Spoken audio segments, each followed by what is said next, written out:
Good morning সবাই, কেমন আছো? আর আমিও খুব ভালো আছি। আর দেখো আজকে সকাল সকাল ছোট ছোট আমার বন্ধুরা তো সকালে কিছু খাওয়া দাওয়া করেছিলাম, মানে হালকা একটু মুড়ি খেয়েছিলাম।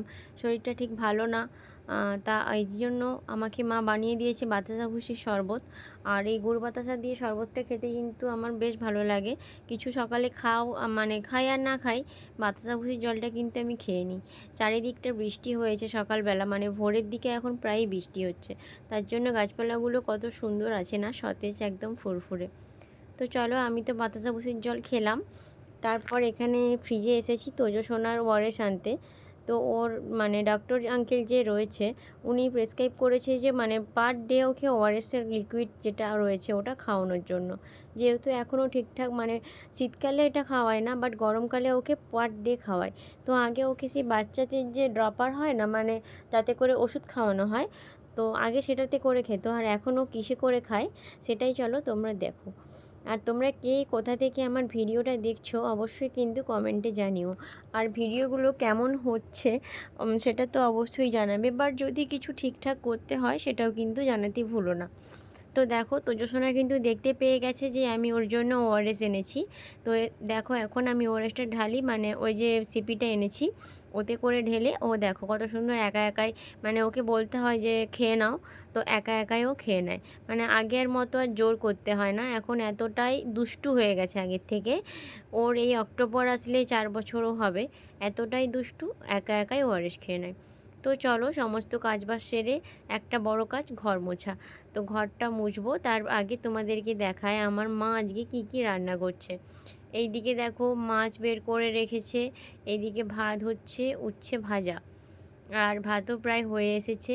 এদিকে ইলিশ মাছ বের করা, উচ্ছে ভাজা হচ্ছে। উচ্ছে ভাজা খেতে কিন্তু আমাদের ফ্যামিলির প্রত্যেকে ভালোবাসে, এমনকি তোজো সোনাও কিন্তু উচ্ছে ভাজা খায়। এইদিকে দেখো আলু ভেজে রেখেছে, এটা হচ্ছে সেই ছোট ছোট লাল আলু হয়, যেটা আমাদের এখানে আমি তো লাল আলু বলি, তো সেটাই। আর এখানে আলু কাটা রয়েছে, মাছের জন্য মা চাপা দিয়ে রেখেছে আলু পেঁয়াজ টমেটো। তো আজকে রান্না হবে যেটা মা বললো, আলু পেঁয়াজ টমেটো দিয়ে ইলিশ মাছের ঝোল। তো খাওয়া দাওয়া করে একটু বিকেলের দিকে বেরিয়ে পড়েছি বাজার করতে। আজকে সূর্যাস্তটা কত সুন্দর তাই না, দেখেই মন ভরে যাচ্ছিল, তাই ছোট্ট ক্লিপটাই তোমাদের সাথে শেয়ার করলাম। তো এখন নিলাম আম, আপেল আর নাশপাতি।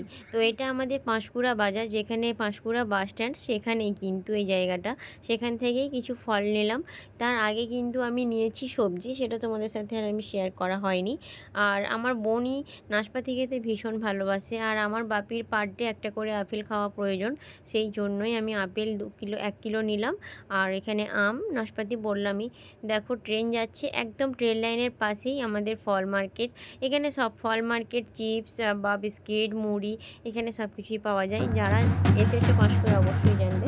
তো বাজার করা শেষ। তো আস্তে আস্তে মেচোগ্রামের রাস্তায় দেখলাম যে কয়েকটা মানে আদিবাসী যে নৃত্য হয়, এটা আমি নিজের চোখে প্রথম দেখেছিলাম শান্তিনিকেতনে।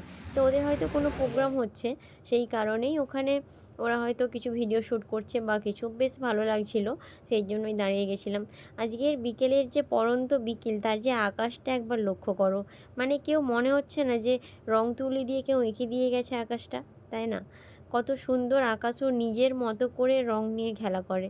আমরা দোলে খেলা করি, কিন্তু প্রায় সময় দেখি এই বৃষ্টির দিনের পর আকাশের কালারটা ভীষণ ভালো লাগে, সত্যি অপূর্ব। তো যাওয়ার পথে ভাইকে বললাম, যেহেতু ভাইয়ের সাথে গেছিলাম, বললাম আইসক্রিম খেতে, বলছিল খাবে না। আমি একটা চকোবার নিয়েছিলাম আমুলের, আর ও নিয়েছিল আমুলের রাজভোগ। তো এখান থেকে দই লস্যি বা আমুলের আইসক্রিম সব কিছুই নিয়ে যাই, এটা আমাদের মহৎপুরে। তো যাই হোক চলো বাড়ি ফিরে যাই, আর ভিডিওটা কেমন লাগলো অবশ্যই জানিও।